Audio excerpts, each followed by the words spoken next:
नमस्कार, आप देख रहे हैं स्वराज एक्सप्रेस। मैं हूं आपके साथ वर्षा। बुलेटिन की शुरुआत करेंगे और सबसे पहले बात देश में कोरोना के आंकड़ों की, जो कि अब लगातार बढ़ता जा रहा है।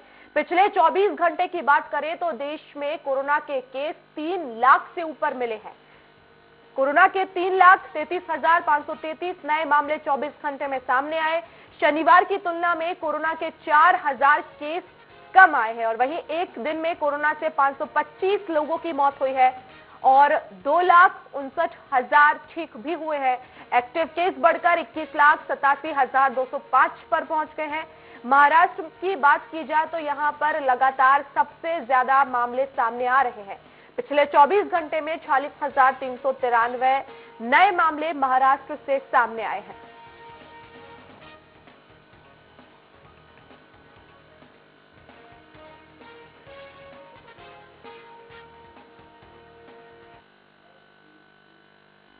और वहीं मध्य प्रदेश में भी कोरोना का जो ग्राफ है कम नहीं हुआ। लगातार मध्य प्रदेश में कोरोना के केसेस में इजाफा हो रहा है। इंदौर की बात की जाए तो 3,372, भोपाल में 1,910 मरीज मिले, तो वहीं संस्कार धानी कहे जाने वाले शहर जबलपुर में कोरोना मरीजों की संख्या दिन प्रतिदिन बढ़ रही है। जबलपुर में पिछले 24 घंटे में 870 मरीज मिले। साथ ही मध्य प्रदेश में पिछले 24 घंटे में 8 लोगों की मौत हुई। सबसे बड़ी बात यह है कि गजरा राजा मेडिकल कॉलेज के 110 जूनियर डॉक्टर कोरोना की चपेट में आए हैं, जिससे स्वास्थ्य विभाग में हड़कंप मच गया है और इस तरह प्रदेश में एक्टिव केस की संख्या 65,000 के करीब पहुंच चुकी है।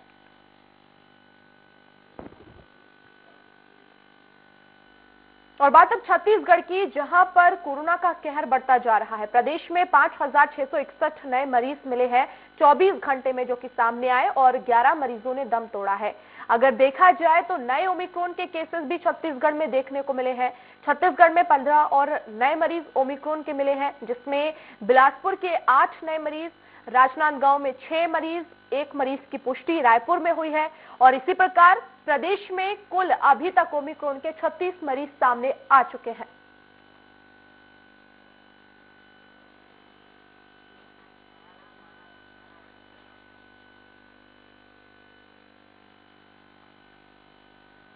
तो मध्य प्रदेश में कोरोना के केसेस लगातार सामने आ रहे हैं। गजरा राजा मेडिकल कॉलेज में 100 से ज्यादा डॉक्टर संक्रमित पाए गए हैं और इंदौर, भोपाल से लगातार कोरोना के केसेस सामने आ रहे हैं। 2,000 से ऊपर भोपाल में केसेस मिले हैं। साथ ही साथ इंदौर में 3,372 कोरोना के केसेस सामने आए हैं। और ज्यादा जानकारी के साथ संवाददाता दुर्गेश गुप्ता हमारे साथ फोन लाइन पर जुड़ गए हैं। दुर्गेश, क्योंकि मध्य प्रदेश में कोरोना के केसेस सामने आ रहे हैं, भोपाल में भी 1900 केसेस मिले हैं, क्या कुछ पाबंदियां लगाने पर विचार किए जा रहे हैं? साथ में ये भी बताइएगा, ये जो केसेस सामने आ रहे हैं इसमें कितने बच्चे संक्रमित हैं? बिल्कुल, अगर हम मध्य प्रदेश की बात करें तो मध्य प्रदेश के सभी 52 जिलों में करीब 11,253 नए मरीज मिले हैं, जिसमें से 8 मौतें इसमें रिपोर्ट दर्ज की गई हैं। अगर हम वहीं पर बात की जाए पूरे मध्य प्रदेश की, तो मध्य प्रदेश सरकार लगातार तरीके से टेस्टिंग बढ़ाने पर विचार कर रही है। उसी के साथ साथ में अस्पतालों में व्यवस्थाओं को दुरुस्त करने के लिए लगातार सरकार प्रयास कर रही है। टेस्टिंग बढ़ाने को लेकर मध्य प्रदेश सरकार ने एक बड़ा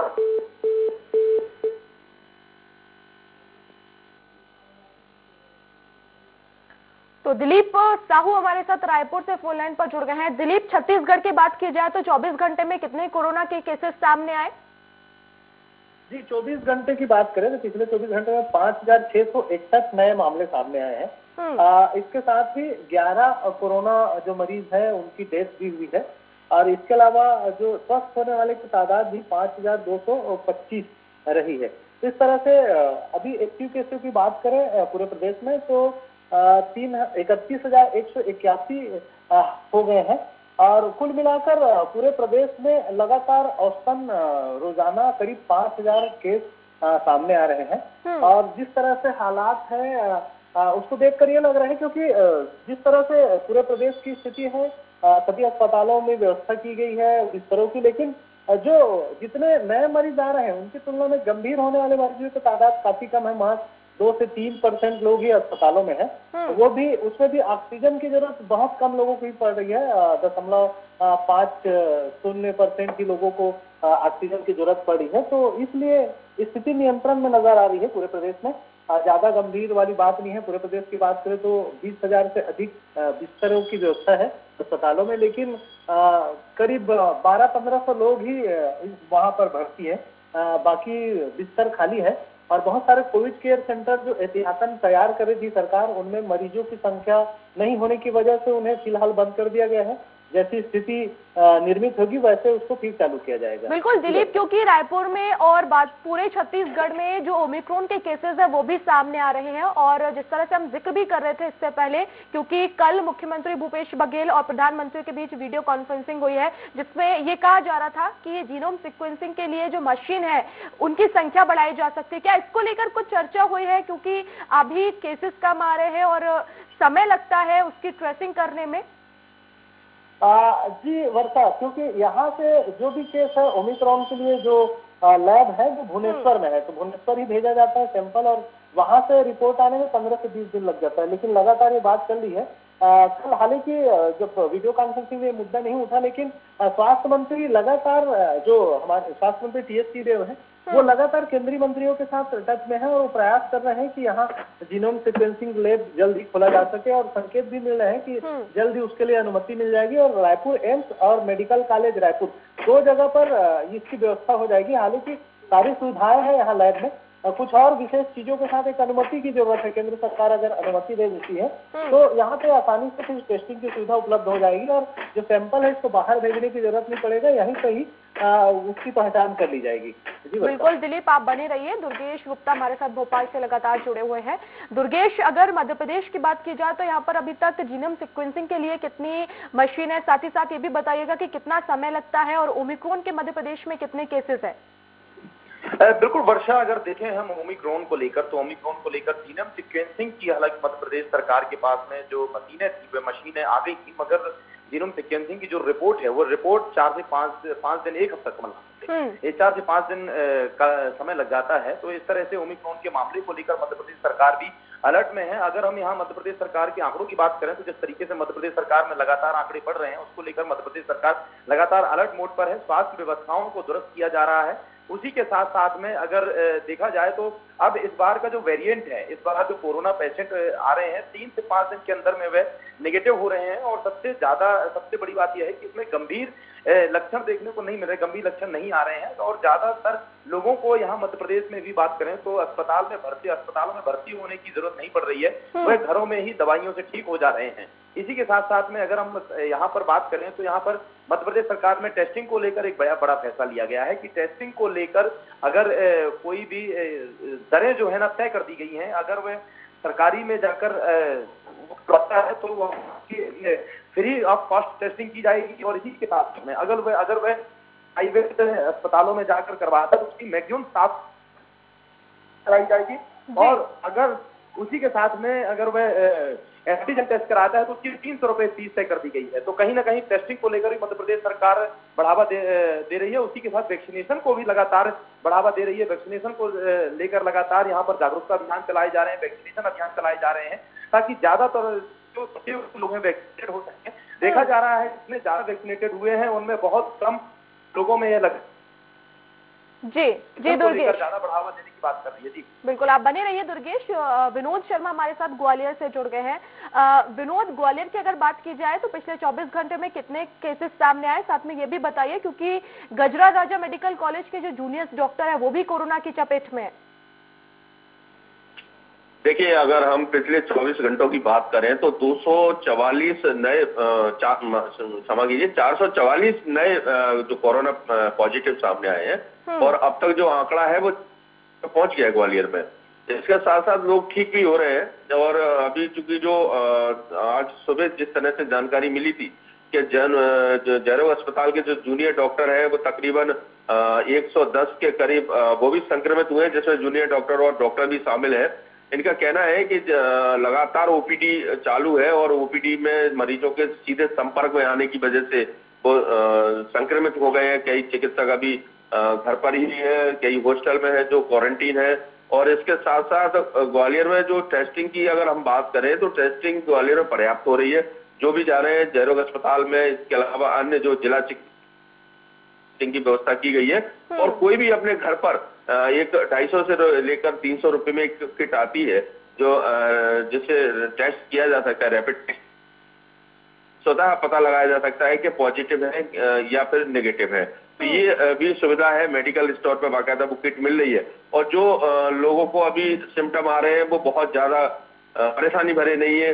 लोगों को खांसी जुकाम हो रहे हैं, इसके अलावा 3 दिन फीवर आ रहा है और घर पर ही ठीक हो रहे हैं। उनको जो कमांड सेंटर में एक कंट्रोल रूम बनाया गया है जहां पर चिकित्सक लगातार कोई भी पेशेंट है उसके लिए मोबाइल नंबर, व्हाट्सएप नंबर दे रखा है। तो वीडियो कॉलिंग करके जो संक्रमित है वो घर से चिकित्सकों से परामर्श ले सकता है, परेशानी अगर कुछ है तो पूछ सकता है। और उसके बाकायदा किट भी भेजी जा रही है, जो मेडिसिन किट है वो भी घर तक पहुंचाई जा रही है। और इस बीच अगर किसी को आवश्यकता है, उसको हॉस्पिटलाइज होना है तो वो संपर्क कर। बिल्कुल जी विनोद, आप बने रहिए। दुर्गेश, अगर भोपाल की बात की जाए, क्योंकि अब लोग जो है वो मेडिकल से भी कोरोना टेस्टिंग की किट खरीद रहे हैं और घर पर ही उससे चेक कर रहे हैं, अगर पॉजिटिव आते हैं तो आइसोलेट भी हो रहा है। तो ऐसे में सरकार घर तक पहुंच रही है, किस तरह से उनकी ट्रेसिंग की जा रही है, जरा इसके बारे में बताइए।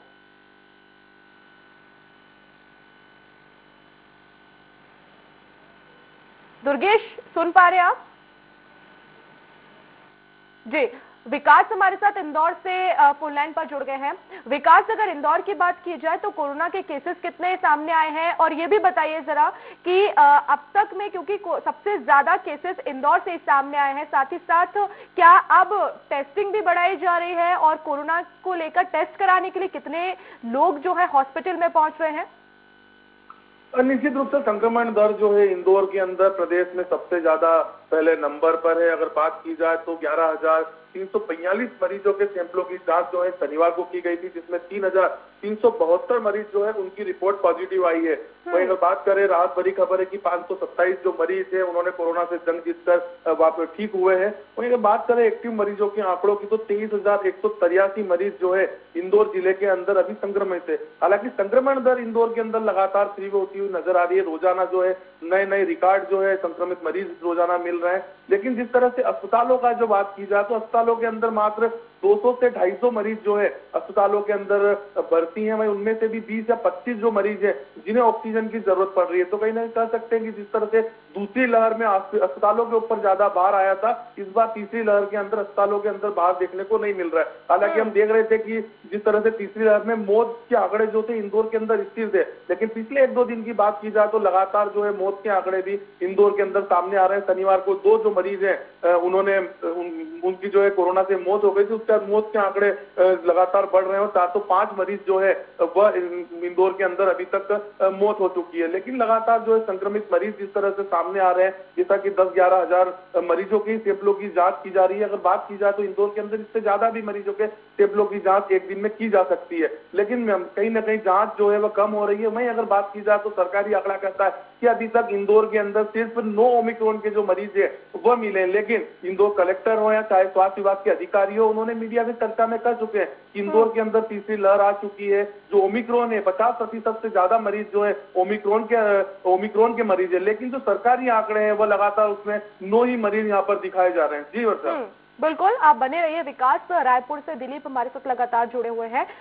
दिलीप, क्योंकि रायपुर में और साथ ही साथ पूरे छत्तीसगढ़ में कोरोना के केसेस तो सामने आ रहे हैं, लेकिन जरा ये बताइए जो कोरोना की जो टेस्टिंग हो रही है आखिर उसको लेकर सरकार किस तरह से कर रही है, किस तरह से ट्रेसिंग की जा रही है? क्योंकि पिछले समय में हमने देखा है कि कॉन्टैक्ट हिस्ट्री नहीं मिल रही थी, तो ऐसे में क्या कॉन्टैक्ट हिस्ट्री खंगालने में अब सरकार को कहीं ना कहीं सफलता मिली है? साथ ही साथ जो टेस्टिंग हो रही है वो कितनी बड़ी संख्या में हो रही है? क्या रोज का ये जो आंकड़ा है वो बढ़ता जा रहा है? जी, औसतन करीब 50,000 लोगों की टेस्टिंग हो रही वर्षा रोजाना यहाँ। कल की पिछले 24 घंटे की बात करें तो 48,128 सैंपलों की जांच हुई थी। उसके पहले 52,000 सैंपलों की जांच हुई थी। उसके पहले 55,000, सभी मतलब 50,000 के आसपास की रोजाना जांच हो रही है, जिसमें करीब 5,000 औसतन नए मरीज सामने मिल रहे हैं कोरोना पॉजिटिव के। हालांकि जो ट्रेसिंग और टेस्टिंग वाली जो बात कर रहे हैं उसमें ये है थोड़ा जो शुरुआती दौर में जब ओमिक्रॉन के जो है नए नए केस आए थे और जब ये बातें आ रही थी तो बहुत सारे जो लोग हैं जो जिन्होंने विदेशों से दौरे करके आए थे, अब इन लोगों को ट्रेसिंग करने में काफी दिक्कत हुई थी। हालांकि उनके जो नाम पते के आधार पर भी ढूंढा गया तो लेकिन ज्यादातर जो नाम सामने आए उसमें सारे लोग ठीक पाए गए, कुछ लोग पॉजिटिव पाए गए थे लेकिन उनमें ओमिक्रॉन के केसेस नहीं मिले। महज एक व्यक्ति में ही ओमिक्रॉन के केस मिले थे जो बिलासपुर में पाए गए थे। तो इस तरह से हालांकि छत्तीसगढ़ की बात करें तो छत्तीसगढ़ में अभी तक पूरे प्रदेश में महज 36 ऐसे मरीज सामने आए हैं जो जिन पर ओमिक्रॉन की वायरस की संक्रमण की पुष्टि हुई है, लेकिन वो सभी स्वस्थ हो चुके हैं। इसलिए ओमिक्रॉन को लेकर ज्यादा हवा बनाने की जरूरत मुझे नहीं लगता होनी चाहिए, क्योंकि पूरे प्रदेश में ओमिक्रॉन के जो मामले हैं वो ज्यादा जल्दी ठीक हो जा रहे हैं बनिस्बत डेल्टा या दूसरे वेरिएंट के।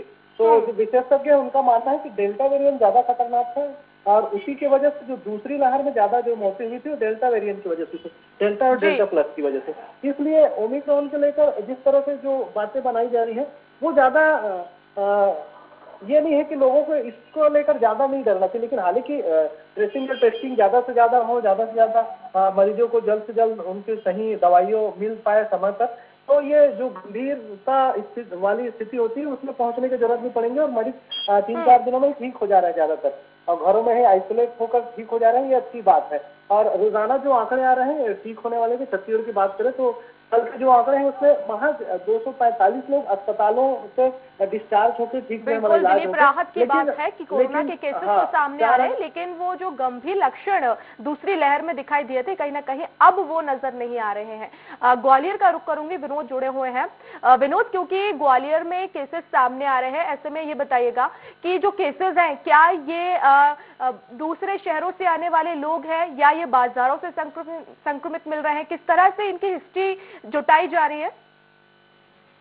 देखिए, जो भी पॉजिटिव है ये क्योंकि पहले जो शुरुआती दौर में था कि जो भी बाहर से आते थे उनकी ट्रेवलिंग हिस्ट्री रहती थी और वही पॉजिटिव आ रहे थे। लेकिन अब चूंकि कोई भी पॉजिटिव आ जाता है, अगर उसको सर्दी जुकाम है, खांसी है, उसको फीवर आ रहा है, क्योंकि सर्दी जुकाम तो इस मौसम में अक्सर होता ही रहता है और चूंकि ज्यादा भीषण ठंड पड़ रही है ग्वालियर चंबल अंचल में, लेकिन चिकित्सकों ने भी ये कहा है कि अगर किसी व्यक्ति को फीवर आता है तो वो जरूर टेस्ट कराए और वो टेस्ट जब होते हैं तो पॉजिटिव आ रहा है। अब ये उसको पता नहीं चल पाता है कि वो कहाँ से संक्रमित हुआ है, किसके संपर्क में आया है। अब ये स्थिति अब नहीं है कि वो उसको ये बताता कि संक्रमित कहाँ से हुआ है। यही कारण है कि लगातार जो पॉजिटिव है उनकी जो संख्या है वो बढ़ती जा रही है।